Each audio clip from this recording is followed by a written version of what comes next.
One of the things that is dominating our news screens and our pictures in our papers during this particular epidemic is the pictures of empty shelves in supermarkets as people are panic buying all kinds of different things, from toilet rolls to pasta to other supplies that they know they're going to need in the weeks ahead.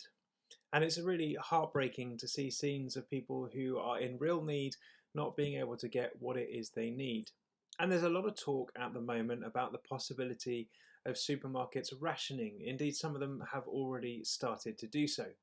But I want to talk to you today about a different kind of rationing.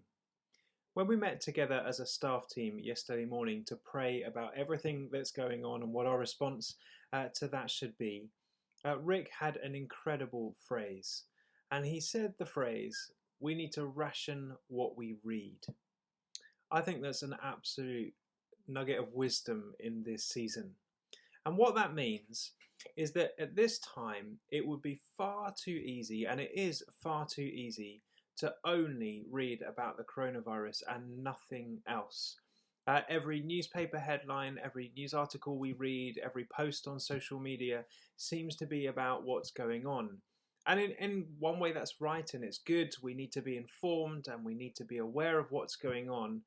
But the whole concept of rationing how much we read about this, how much we focus on the virus, is really important.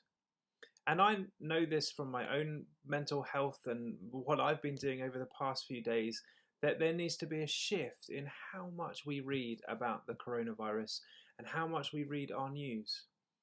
Joyce Meyer always says, don't read the news, read the Bible. And I kind of understand what she's trying to say there, but there's an importance of staying informed and being aware of what's going on around the world.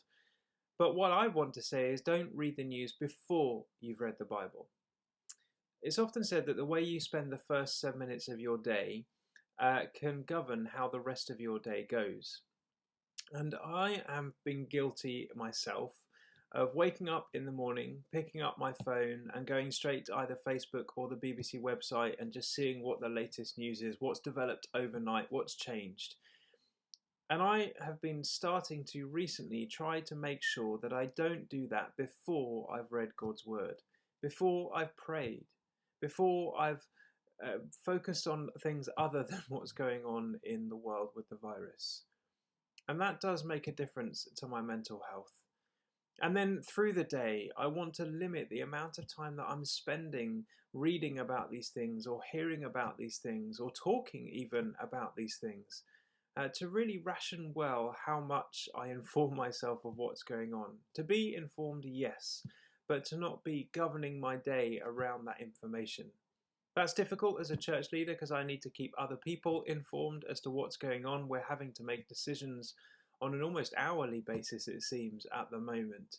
But I want to make sure that for the sake of my mental health, for the sake of my relationship with Jesus, for the sake of my relationship with others, that coronavirus doesn't dominate the landscape so much that other things are pushed aside. So I'm choosing during this week to think about how I can ration what I read and to focus on God's word before I then look into other things. And I want to encourage you and urge you to do the same. Use this as an opportunity to read really life-giving things at the moment. Things that are going to encourage your relationship with Jesus. Things that are going to remind you the truth of who he is and how the fact that he is still on the throne and he's still in control. And so ration what you read. Be informed, yes, but don't make it the only thing you read today or throughout this week or in the days and weeks and months ahead. Seek God's word before you seek anything else and ask him to show you through that who he is in this season.